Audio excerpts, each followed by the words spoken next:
Hey, security researcher here once again. Thanks for checking out this video. So today's video is in response to everyone asking me for help. I can't help you until you're willing to help yourself.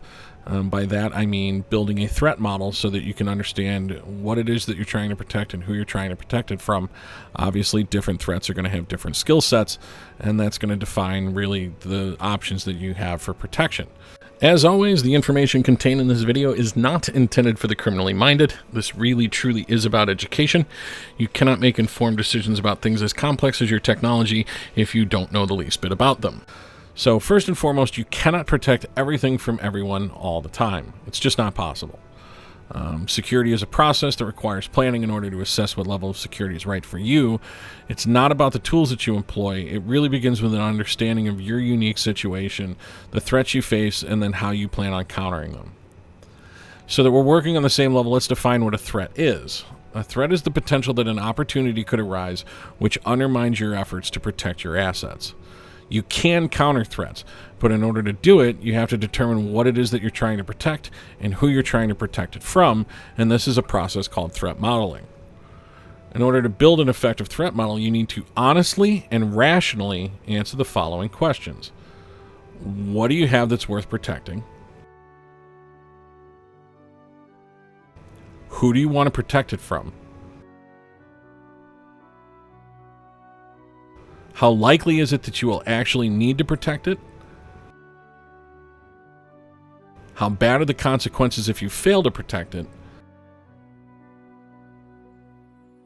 And how much trouble are you willing to go through in order to avoid the negative consequences? Now let's take each question and break them down a bit further. My recommendation is you do this entire process on pen and paper. Don't do this on your computer. So what do you have that's worth protecting? Besides you, the person, and your loved ones, and everyone in your household, I mean, that's obvious. You also have your physical assets, like your jewelry, your car, your electronics, your passport, your financial documents, the things that are physical that matter to you. But you also have your digital assets, and that's really what we're talking about. And these are typically types of information: your location information, your email, your contact lists, your text messages, any stored data that you're looking to protect. You could even lump the devices that you use into this category, and they all fall under digital assets. Now, when you're answering this question, you want to make a list of your assets, what it is that you want to protect and where you keep those things. You also want to take note of who has access to them and what protections you already have in place to prevent others from gaining access to the things that you're worried about. Step 2 and question 2 is, who do you want to protect these things from? And in order to answer this question, it's important to identify who might want to target you and your assets. A person or entity which poses a threat to your assets is called an adversary. Example of potential adversaries are your employer, a current or former partner or lover, your business competition, a hacker on a public or private network, and in some cases even your government. Make a list of your potential adversaries or those who might want to gain unauthorized access to your assets. You may end up with a list that includes an entire list of individuals, corporations, and even government agencies. Which is why it's important to keep in mind that this threat model could be used against you at a later time, so depending on who your adversaries are, under certain circumstances, you may want to destroy the list after you're done with your threat modeling. The third question is, how likely is it that you will need to protect these things? And this is really a question of risk. Risk is the likelihood that a particular threat against a particular asset will actually occur, and it goes hand in hand with the capabilities of your potential adversary. For example, your cell phone service provider has the ability to access everything stored on your phone and everything that you've ever done with your phone. But the risk of them posting all of your private information in an effort to extort you is pretty low. That isn't to say that they are not or could not sell that data or access to that data to their private clients, which could include companies and other government agencies. It's really important at this point that we distinguish between threats and risk. A threat is a bad thing that could occur, and a risk is the likelihood that that threat will occur. So, for example, there's a threat that you could be carjacked, but the risk of that happening is far greater in Los Angeles than it is in Beaufort, Wyoming.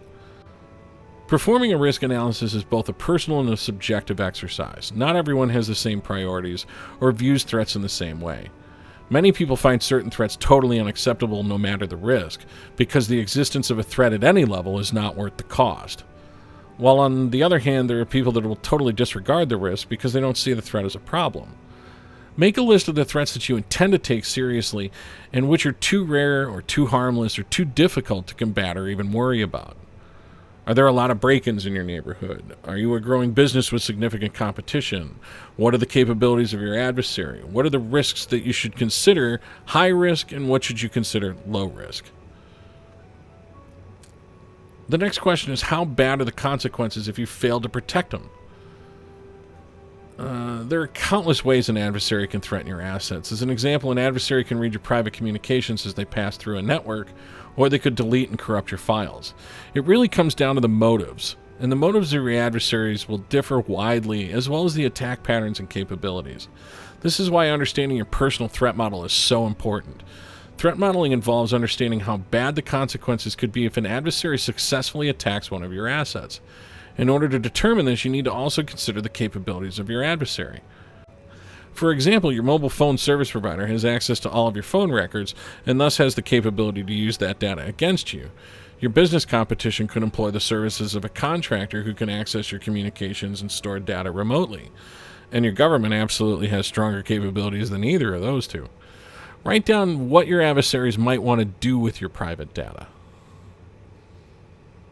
The last question is, how much trouble am I willing to go through in order to try to avoid these potential consequences? In order to answer this question, you need to conduct a rational risk analysis. Everyone is going to view and prioritize threats differently. As an example, as a business owner involved in a competitive business, you're going to go to much greater lengths to protect your assets, such as hiring cybersecurity professionals and paying for tools and services that you believe will protect your assets. In contrast, your mother will probably repeat the mantra, "My life is boring, so let them steal my zucchini bread recipe." Write down what options you have currently available to you to help mitigate your unique threats. Note any financial constraints, technical constraints, or social constraints. Now, keep in mind, threat modeling is an ongoing exercise. Some of the things that will require you to perform frequent threat model assessments are your expansion of your knowledge base of threats and the solutions available, which is why I'm here. I'm here to help you see the con man's game that is technology as it's been rolled out to us. None of this stuff is as secure as they claim it to be. You don't have anywhere near the control over this stuff as you think you do, and they're taking advantage of you because you don't know the difference between an algorithm and an apple seed. If you found value in this information, please hit that subscribe button, please hit the notifier bell, and share this on social media with your friends and family. Please stay tuned because there's more fun to come. I am Security Researcher, and if you just gave me the last 8 minutes of your life, I want you to know that I really appreciate it.